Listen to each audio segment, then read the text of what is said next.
Good afternoon. I will speak to you today about my research during the years of my doctorate.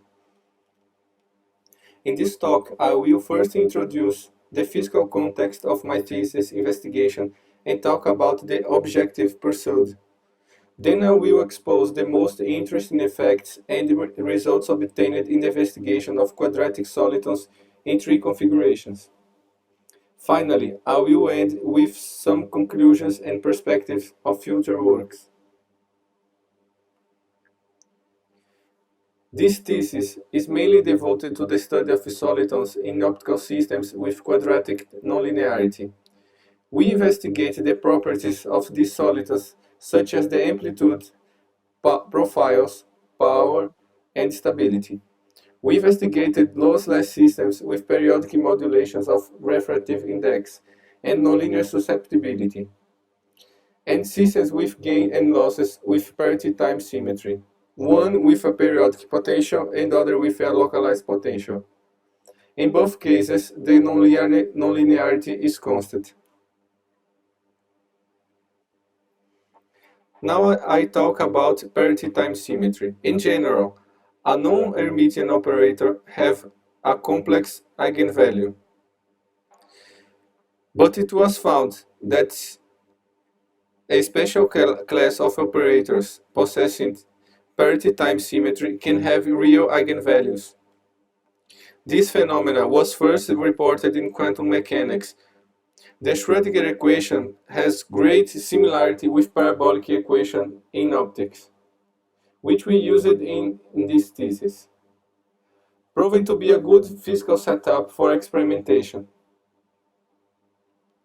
Such systems are being investigated experimentally using dopants, such as iron-doped lithium niobate crystals.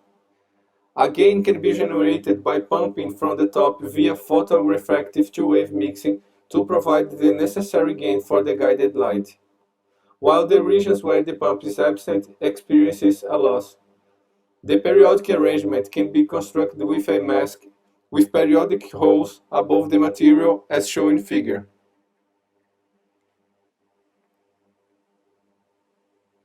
The main objective of this thesis was to investigate the extents and properties such as stability of quadratic solitons in new configurations. We mainly took two different setups. One with PT symmetry consisted of periodic potentials and localized ones, which was the first ever consideration of such systems. The other system with a lossless system with a zero average modulation of the nonlinear susceptibility.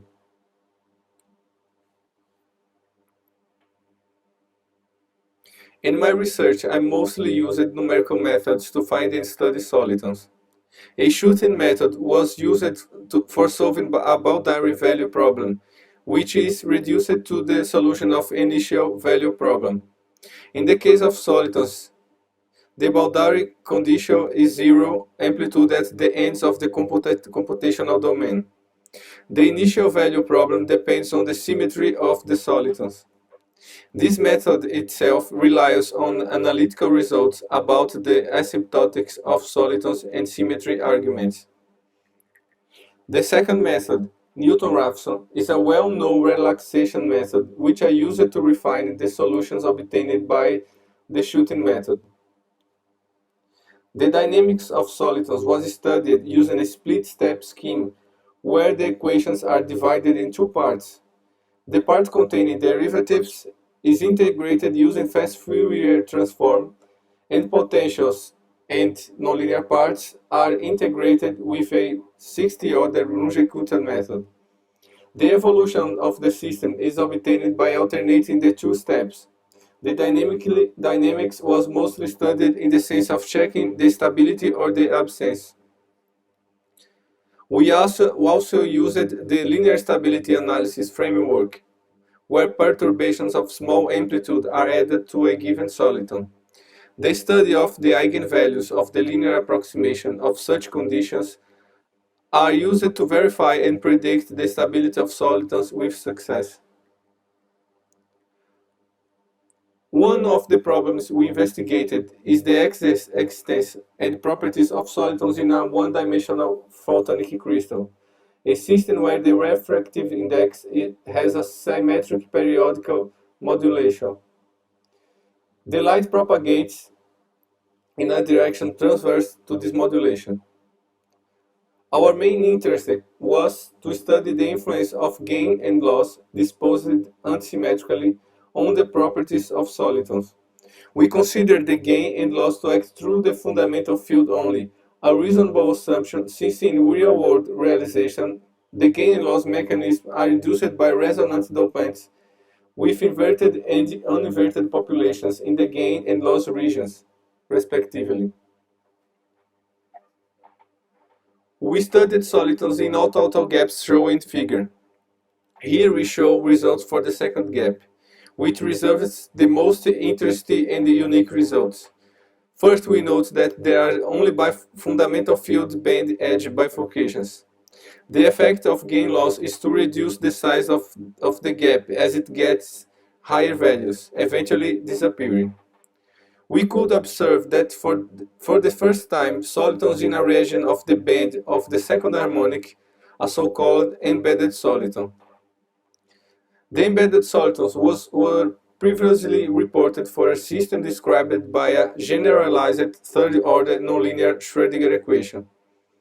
They have periodic tails and exist only at discrete values of propagation constants. It was also shown that they decay when subjected to a perturbation that decreases the power of the soliton. Here we found continuous families of embedded solitons with fully localized tails that are linearly stable and remained localized when perturbations that added or removed power to the soliton.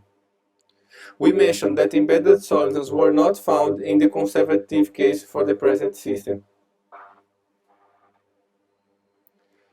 Previously, I reported bifurcations from an edge of the fundamental field, but other two bifurcations can exist. Bifurcation from an edge that is simultaneously an edge of the gap of the fundamental field and the second harmonic and bifurcations from an edge of the second harmonic gap edge. The third gap have all the three bifurcations configurations attainable by choosing the value of the gain-loss coefficient. In respect to stability, we found that only one stable region exists in all bifurcation cases. The maximal power a stable solution can have decreases as the gain-loss coefficient increases. We also investigated another systems with similar configuration to the one presented before. Here there are no gain or losses, but the system is considered to have a modulation of the nonlinear susceptibility. We also proposed a feasible structure with carefully chosen materials and parameters with alternate layers of gallium arsenide and an alloy with proper aluminum and gallium proportions. The structure was proposed to be constructed with the size of 1.63 micrometers, with waves in the range of infrared. We studied branches in detail and derived an effective nonlinear cubic equation that predicts when the bifurcation occurs. The effective nonlinearity depends on the form of the nonlinear susceptibility. We also found that solitons can have symmetry centers at the maximum or the minimum of the linear potential. We considered a T-symmetric system similar to the one with periodic modulations of the refractive index, but with localized modulation. We considered the case where the linear potentials have only one localized mode. When investigating bifurcations from the fundamental field linear eigenmode, we observed that the branch has a maximum in total power that decreases as the gain-loss coefficient decreases. We also noted that the branch also bifurcates from the continuous spectrum.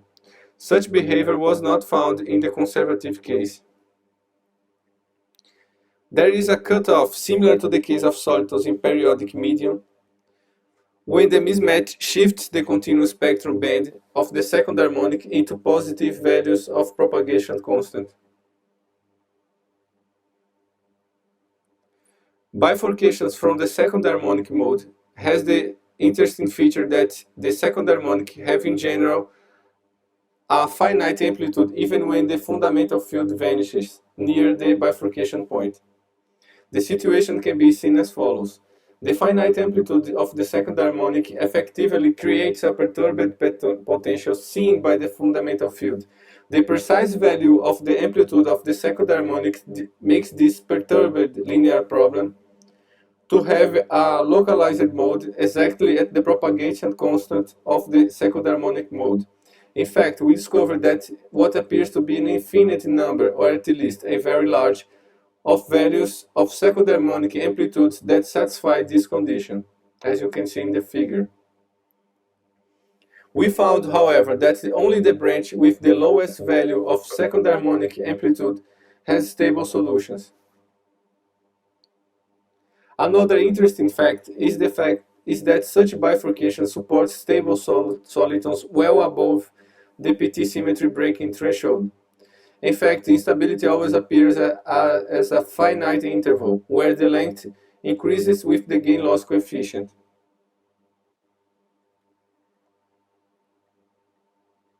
Finally, we observed that the amplitude of the second harmonic at the bifurcation point is zero exactly when the values of the propagation constants of the fundamental field and the second harmonic field coincide. In the chosen structure, this was only possible by judiciously choosing the mismatch parameter. To conclude, we found solitons in localized and periodic PT symmetric systems, discovering important results such as stable fully localized solitons in the case of periodic potentials, and stable solitons above the PT symmetry threshold in the case of localized potential. We also found that solitons in lossless media with periodic modulations of the nonlinear susceptibility with zero average to have bistable behavior. We expect to expand the research through new systems with different nonlinearities, the inclusion of defects in periodic lattice, and also study the effects of nonlinear gain and losses.